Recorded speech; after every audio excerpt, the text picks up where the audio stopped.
சென்னையில் மழை ஓய்ந்துவிட்ட போதிலும் புறநகர் பகுதிகளில் தேங்கியுள்ள நீர் வடியாததால் மக்கள் மிகுந்த சிரமத்திற்கு ஆளாகி வருகின்றனர்.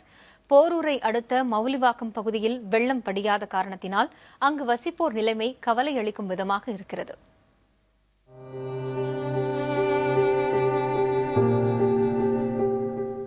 பெரும் சீரழிவை ஏற்படுத்திய தொடர் கனமழையின் தாக்கத்தில் இருந்து மக்கள் மெல்ல மீண்டு வந்தாலும் சென்னையின் புறநகர் பகுதிகளில் உள்ள மக்களின் துயரம் இன்னும் நீண்ட பாதை.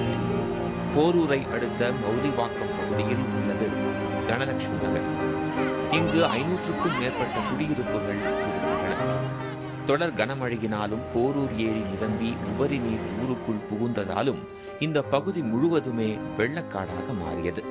பல நாட்கள் வீட்டிற்குள் முடங்கி கிடந்த இந்த பகுதிவாசிகள் வெளியில் இருந்து எந்த உதவியும் கிடைக்காததால் தாங்களாகவே முயற்சி செய்து மிதவைகள் உருவாக்கி இயல்பு வாழ்க்கைக்கு தங்களை தயார்படுத்தி வருகின்றனர்.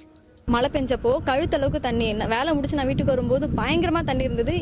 முழுகிட்டேன். எங்க அப்பா ஃபோன் பண்ணி வர வச்சு எங்க அப்பா தான் என்ன தோல் மேல தூக்கி வச்சு கூப்பிட்டு வந்தார்.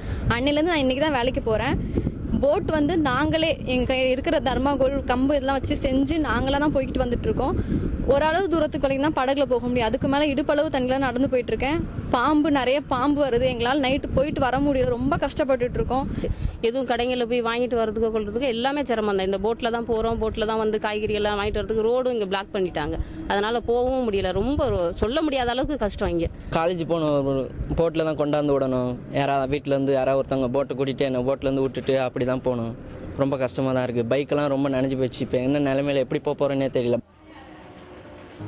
நிவாரணங்கள் அனைத்தும் முக்கிய சாலைகளில் மட்டும் தரப்படுவதாகவும் மழைநீர் தேங்கி இருப்பதால் தங்கள் பகுதிக்கு யாரும் வருவதில்லை என்றும் குமுறுகின்றனர் இந்த பகுதிவாசிகள். எல்லாம் வர்றாங்க சொல்றாங்க, அந்த மெயின்லேயே எல்லாமே கொடுத்துட்டு போயிடுறாங்க. அந்த சைடு வர்றாங்க, அந்த சைடு மெயின்லேயே கொடுத்துட்றாங்க. இது 2 பஞ்சாயத்து சேர்ந்ததுனால யாருமே வந்து அக்கறை எடுத்துக்கிறதில்ல. உபரி நீரை வெளியேற்றும் கால்வாய்கள் ஆக்கிரமிக்கப்பட்டு அழிக்கப்பட்டதாலே இப்பகுதியில் இதுபோன்ற நிலை ஏற்பட்டுள்ளதாக இப்பகுதியைச் சேர்ந்த சமூக ஆர்வலர்கள் தெரிவிக்கின்றனர்.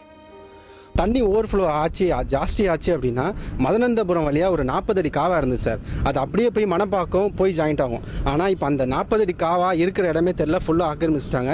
இப்போ பிடபிள்யூ காரங்க என்ன பண்ணியிருக்காங்கன்னா வெளியேறதுக்கு இந்த இடத்துல ஒரு 15 அடி காவா ரெடி பண்ணியிருக்காங்க. தண்ணி வர்றதும் ஒரே பக்கம், தண்ணி வெளியேறதும் ஒரே பக்கம். அதனால் போதுமான தண்ணி சீக்கிரமாக வெளியே ட்ரெயின் ஆகாதனால இங்கே இருக்கிற மவுலிவாக்கம், சின்ன குளத்துவாஞ்சேரி, ஐயப்பந்தாங்கல் 3 ஊர்லேயும் தண்ணி 7 அடி 8 அடி வரைக்கும் தண்ணி ஏறி நிற்குது சார். போரூரில் இருந்து மாங்காடு செல்லும் பாதை துண்டிக்கப்பட்டதால் மவுலிவாக்கம், பரணிபுத்தூர், பட்டூர் ஆகிய பகுதி மக்கள் போக்குவரத்து வசதியின்றி பல கிலோமீட்டர் தூரம் படகுகள் மூலமும் இடுப்பளவு மழைநீரை கடந்தும் தங்கள் பகுதிகளுக்கு செல்ல வேண்டிய சூழல் உருவாகியுள்ளதாக அப்பகுதி மக்கள் வேதனை தெரிவிக்கின்றனர்.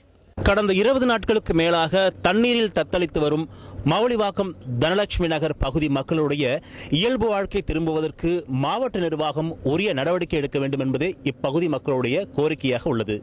புதிய தலைமுறைக்காக ஒளிப்பதிவாளர் சிவகுமாருடன் மணிகண்டன்.